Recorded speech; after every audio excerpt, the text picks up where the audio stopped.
Hello, welcome. Thank you for joining me today. This video is going to be covering the symbol of the Earth symbol, and initiating our understanding of the principle of dualistic unity. And we're going to be discussing the Earth symbol as initiating the stage for consciousness.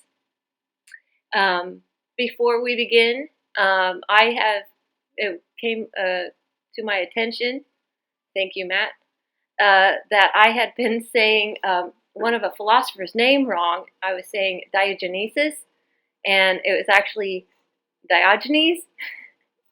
So every time I make that mistake when I'm discussing Diogenes, you can cringe alongside me. Because every time I hear myself say it incorrectly, I cringe. But that's okay. And another thing that I wanted to bring up before we begin, I left some empty spaces in there when I'm not speaking. Normally I edit those out, but I didn't this time because I wanted those to promote a space for thoughtfulness, a space for meditating on the ideas that are introduced in this video. All right, with that being said, let's get started. This is a wonderful week. I am glad I'm finally going to be posting something. It's wonderful. Let's get right into it. I'm excited because we're going to be studying the very roots of the language of astrology. So what is astrology? In my humble opinion, it can be defined as the language of the psyche. In Greek, psyche means psyche, meaning life, soul, breath. It's the atma victu, the breath of life. It's consciousness.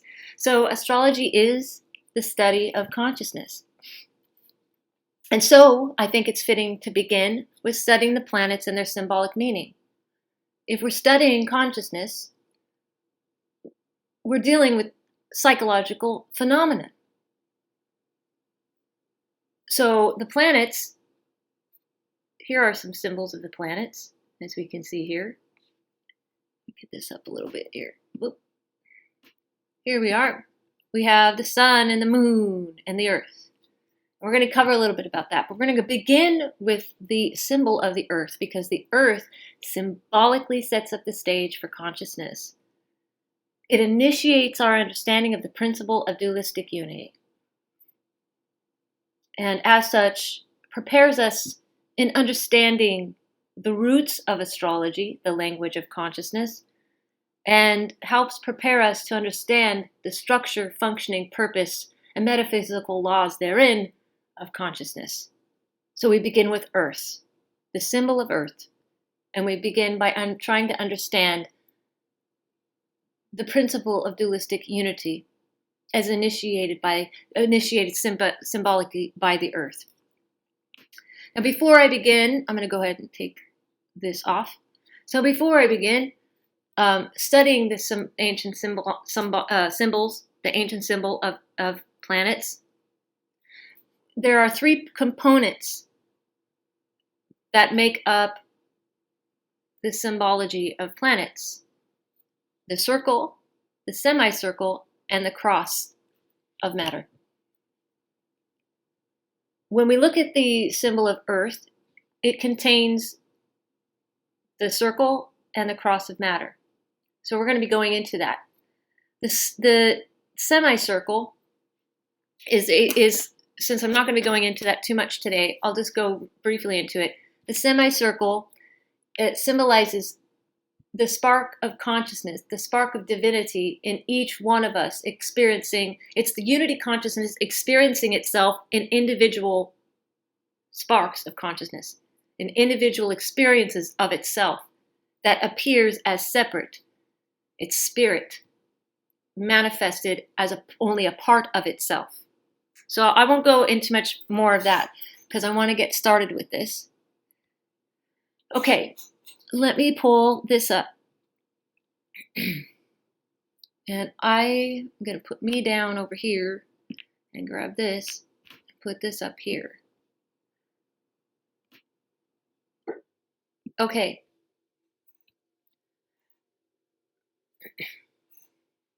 The symbol of Earth. It's a circle with a cross in it. There's two elements of the three components of what makes up the symbols of the planets, the circle and the cross. The circle and the cross often are like equated to universal consciousness manifested in physical reality. It's really setting the stage for the two realms of consciousness, the unconscious realm and the conscious realm. The circle symbolizes unity consciousness, the invisible unknowable. In Schopenhauer's term, the subject. In Jungian terms, it's the unconscious or collective unconscious. It's unity consciousness. Consciousness in the Mysterium Conjunctionis, the conjoining of opposites.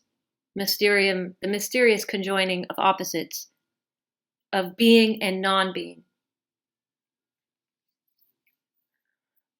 The cross of matter is the known world. It's individual conscious awareness in time and space. This is why we begin with the symbol of Earth, because it's setting the stage for consciousness. What is the stage of consciousness? Basically, we're dealing with the prime dichotomy, unconscious and conscious domains of consciousness. And then how consciousness interacts in those two domains.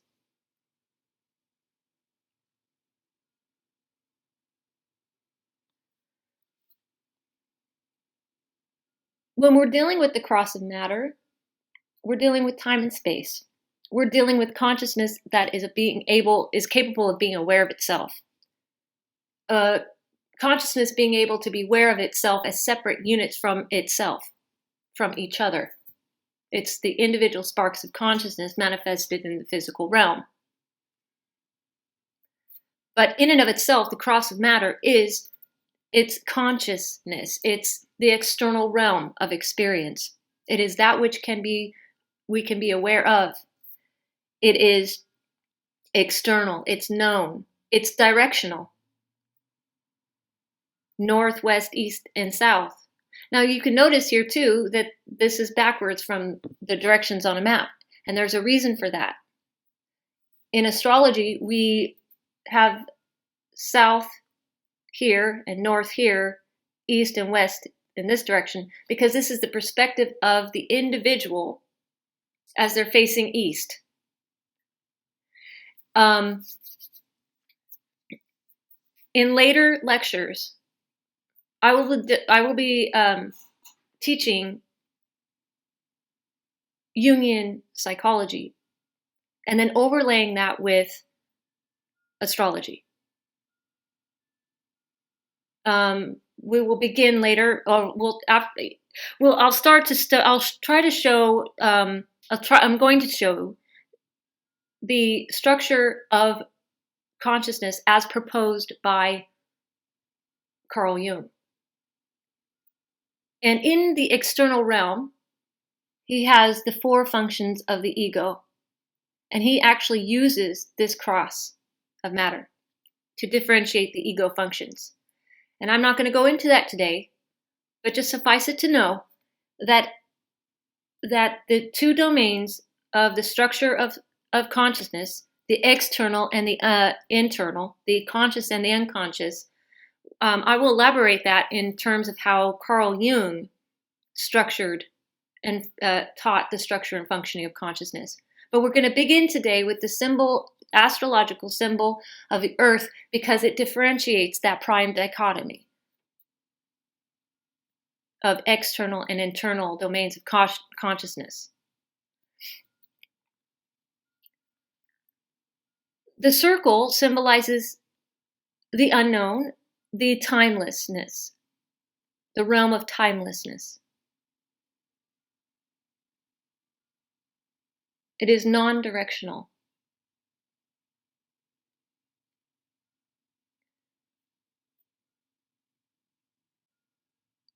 The ancients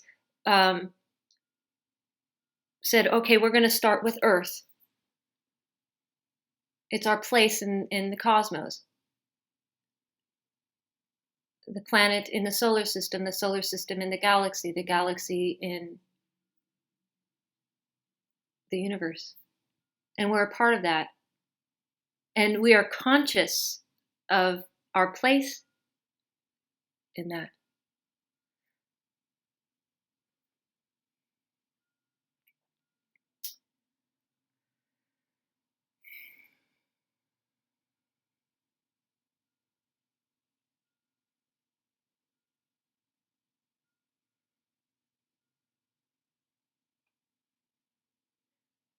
So when we speak of the earth and our place in the cosmos, we're also speaking of how we're experiencing our place as inhabitants of the earth.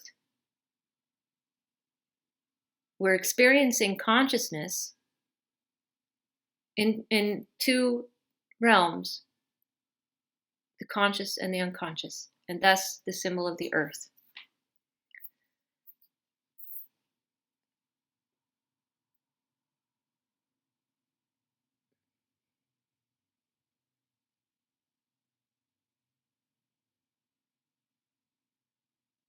When we're speaking of the circle of collective unconscious, of the unity consciousness, of the invisible unknown, we begin there in how it has formed consciousness in the external. It is from the great unknown realms of unconscious that we experience consciousness as separate units in conscious awareness. As such, we move into now not only the structure of consciousness as having two units, prime dichotomy of external and internal domains, but there's a functionality. And this symbol teaches us the functionality of those two domains, how consciousness works.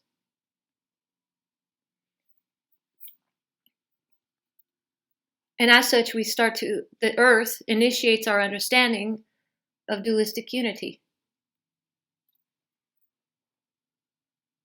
Dualistic unity is the function of the prime dichotomy.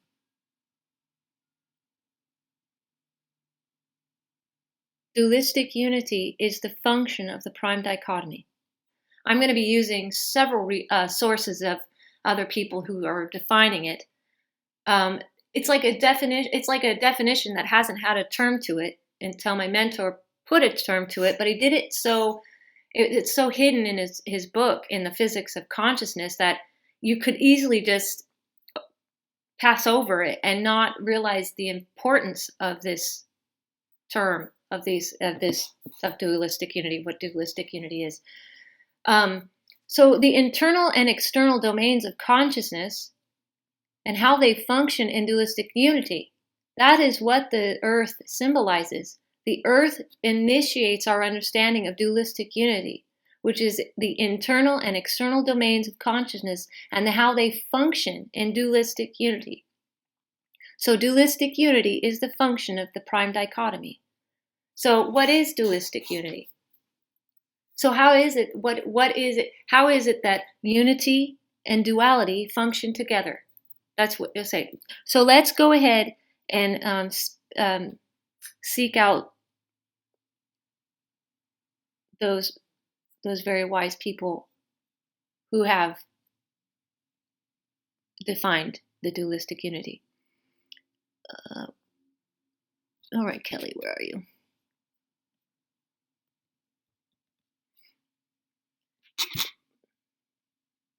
We begin by looking at my mentor's book, Kelly Lee Phipps' book, The Physics of Consciousness, Living the Mystery. the physics of consciousness relating to eternal being. And we're going to look at how he defined dualistic unity, and then we're going to go to some much earlier philosophers, Heraclitus, Diogenes, Schopenhauer, and Thomas Vaughan, because they also define dualistic unity. And so we're going to read from each of these so that we can try to define it. All right. So I'm going to read from page 21 of Physics of Consciousness. Kelly Lee Phipps writes, "Being emerges from non-being as sound from silence, light from space, events from time. Just as surely non-being emerges from being as silence from sound, space from light, time from the sequence of events." I didn't read that right. Just as surely non-being emerges from being as silence from sound, space from light, time from the sequence of events. They are two phases of one rhythmic eternal wave. Being and non-being are two phases of one rhythmic eternal wave. The eternal division is not a duality of matter and spirit or life and death, but an expression of dualistic unity.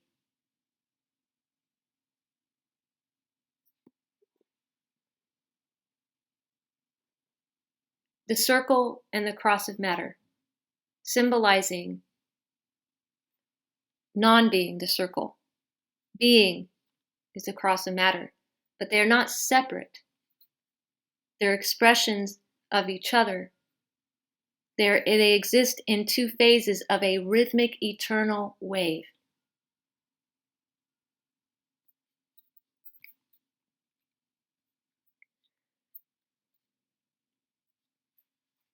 The principle of rhythmic vibration is all about polarity. Eternal being as a unified realm is in a constant state of division, literally having two visions. The essence vision is unification and harmony. The creative vision is multiplicity and opposition. The result is a continual relationship of dualistic unity, the eternal one in dynamic expression.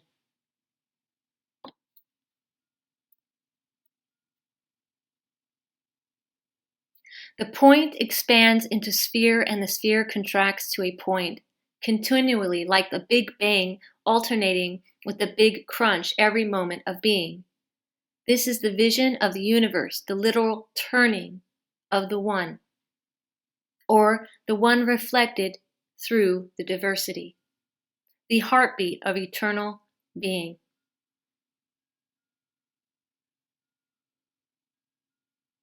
The one, non-being, symbolized very simply by the circle, is expressing itself through a rhythmic vibration in duality, through polarity. But they exist together. One must understand non-being in order to understand being. Let's go to Heraclitus and Diogenes, what they have to say about dualistic unity.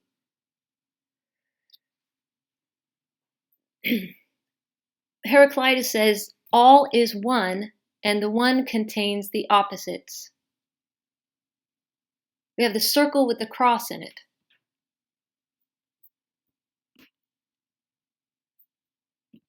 We have the circle and the cross in it. All is one, and in the one contains the opposites. That the external and internal domains, the conscious and unconscious domains, exist because of each other and from the great unity consciousness for which knows all things and known by none.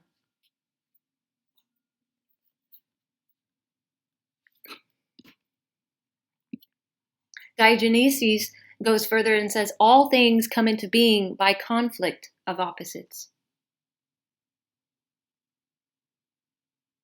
We'll notice that it is common knowledge that everything exists with an opposite in this physical domain.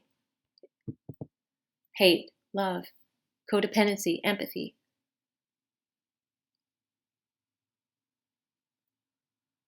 Imperfection, perfection. Hot, cold, yin, yang, polarity. But the polarity exists because of the realm of the great unknowable. Let's see what Schopenhauer has to say. So, from the world's greatest books, there's a small essay from Schopenhauer, and we're going to look at that because he defines in his The World as Will and Idea. We're going to go to that. This is his essay, author Schopenhauer. He also defines this domain of he also defines dualistic unity as a function of the prime dichotomy. Prime dichotomy simply just being the conscious and unconscious realms of reality. But he has a wonderful quote here, and I will try to find it as swiftly as I can. Okay, here we are.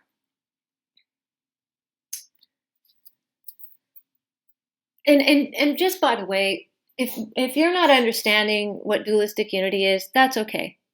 Don't worry about it. Don't worry about it. It's not going to change. I think over time, once we study, when we go into the study of Carl Jung, we go into explore the symbols of planets, and we go into much more depth, the articulation of parts in relationship to the parts of the language of astrology, we'll start to understand this more. So Schopenhauer says, that which knows all things and is known by none is the subject. And for this subject, all exists. That's the circle. That's unity consciousness.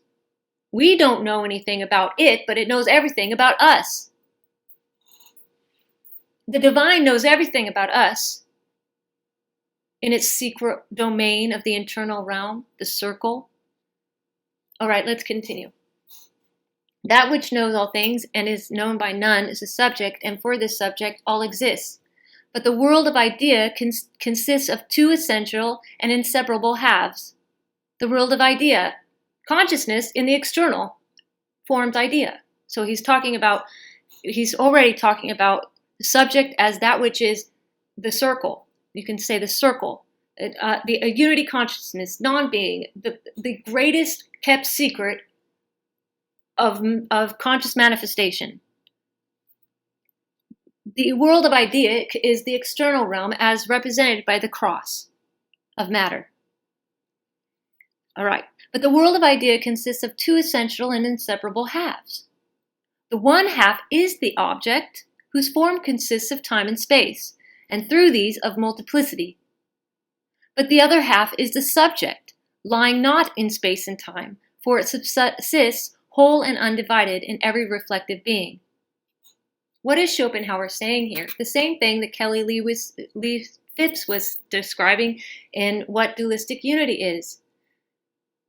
That in the realm of the external realm, we are a part of the unity consciousness. It knows all about us, but we know nothing of it.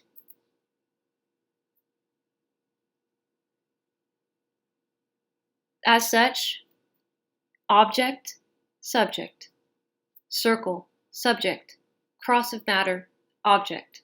But remember, this is the world of idea, I should say. I'm sorry. This is the world of idea, which consists of both object and subject. So the cross of matter is the world of idea. The circle is that which knows all things and known by none. Circle, subject. Cross of matter, the world of idea, which consists of both object and subject. Object being time and space, consciousness. But the invisible realm still penetrates deeply into our awareness here in this world, and that is dualistic unity. Let's see what Thomas Vaughan has to say.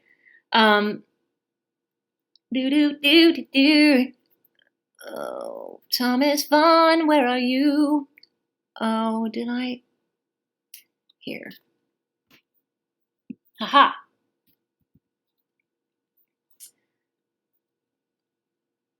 So,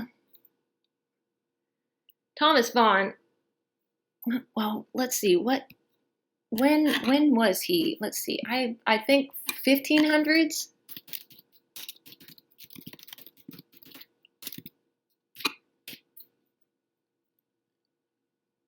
Oh no, 1600s. Okay, Thomas Vaughan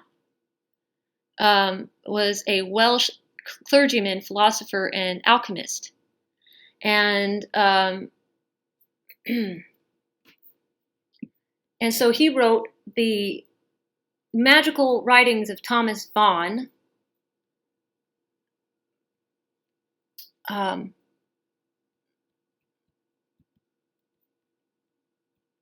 The Anthroposophia Theomagica.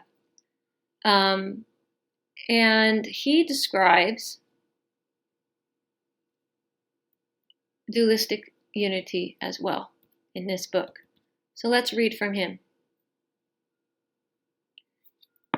He says, I look on this life as the progress of an essence royal, the soul that quits her court to see the country. Heaven hath in it a scene of earth, and had she been contented with ideas, she had not travelled beyond the map. But excellent patterns commend their mimes, and while she scans their symmetry, she forms it. Thus her descent speaks her original. God in love with his own beauty frames a glass to view it by reflection.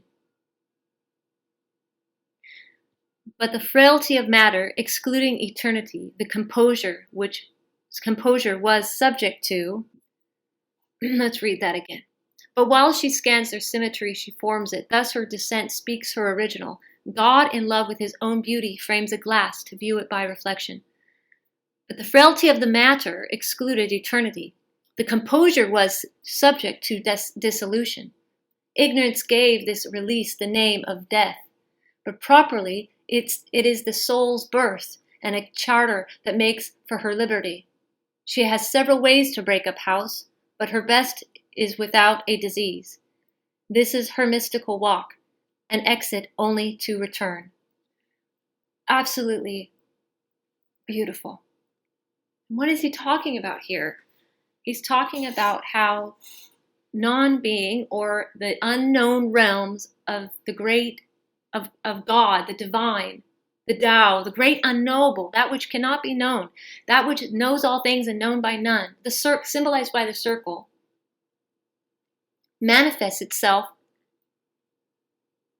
in the external realm, the realm of birth and death, of dissolution, the realm of separation, the realm of polarity.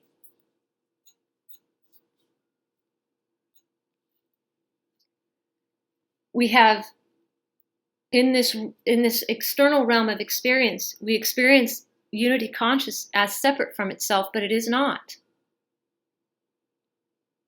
When he says this is her mystical walk and exit only to return, he's talking about us entering into the domain of consciousness, of polarity, of multiplicity, of directionality, of time and space.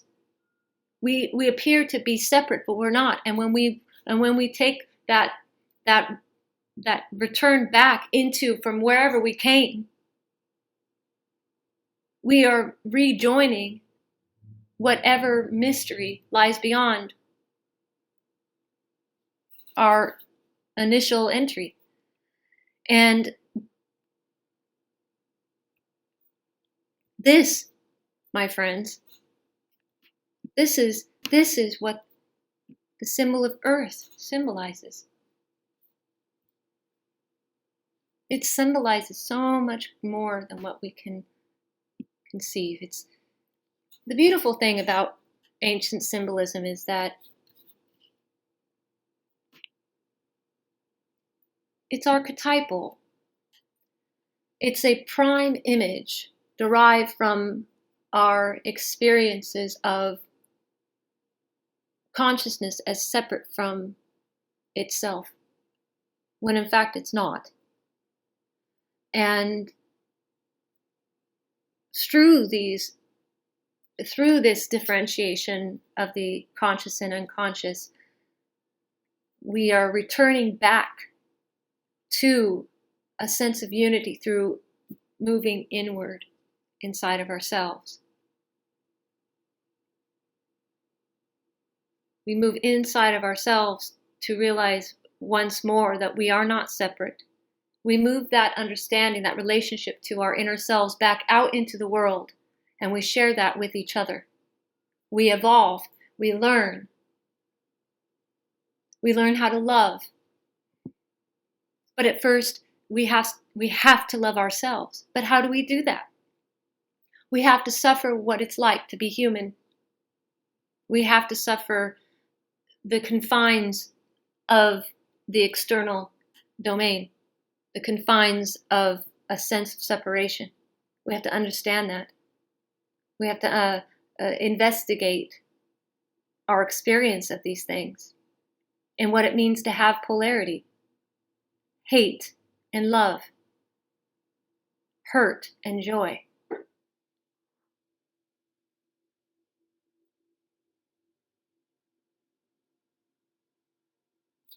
I'm going to use real quick, this is Glenn Perry's figure, From Unity to Articulation of Parts. I do have verbal permission to use his figures from his book. Hi, Glenn Perry. Thank you so much for letting me use your figures. So anyway, he's such a sweet guy. And go get his book. It's a wonderful book. If you want to understand a little bit more about astropsychology, it's wonderful. Here we are, Glenn Perry, Astropsychology. So this figure here is from this book, and I like the way he put it here. It's very simple, you know. So here, unity, the circle, manifests into the yin and yang, polarity, time and space. There. It's simply put that way, and then polarity, dualism, moves into multiplicity, into elements, into modes. Okay, we're going to go into that later. So the next video that I'll be doing, I'll be going into a little bit more on the cross of matter, what that means. So I'm gonna go ahead and end this video right here in hopes that what I have articulated so far about the symbol of Earth, it helps us understand a little bit richer what the symbol is. We're not just looking at the symbol with a sense of an idea of something. It's not just cognitive. When we're looking at ancient symbolism, we're looking at the connection, a mind-body-soul connection. I'm looking at it with as much with my mind as I am with my heart, if not more. This symbol is not meant to just appeal to us intellectually, but spiritually. That which knows all things and known by none is the subject.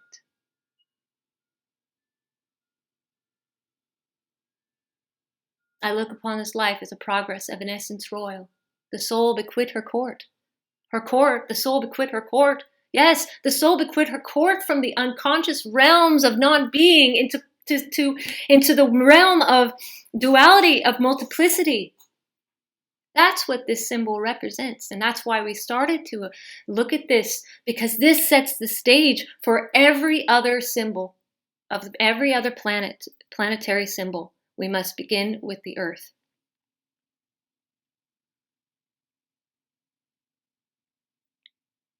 And I hope that I did this justice, just at least to begin with, understanding the Earth symbol in terms of a psychological function. Well, it's setting up the stage for consciousness, for what consciousness is, philosophically and theologically speaking. It's divinity forming itself in multiplicity. And it's very important that we understand that when we look at these symbols. They go far beyond, okay, you know, you imagine, you look at this and you go, okay, a circle with a cross in it, that means Earth, and I know what an Earth looks like from a picture in the magazine. It goes way beyond that. It's cosmogenic. It's mythological. And so I will go into these things a lot more, but I want to stick it right. I just want to stop it right here where it is. And I hope I helped to elucidate the symbol of Earth as we begin the journey of understanding consciousness. And do not feel bad if you do not understand dualistic unity yet, because you will. You will. If you continue study with me, you will eventually understand it.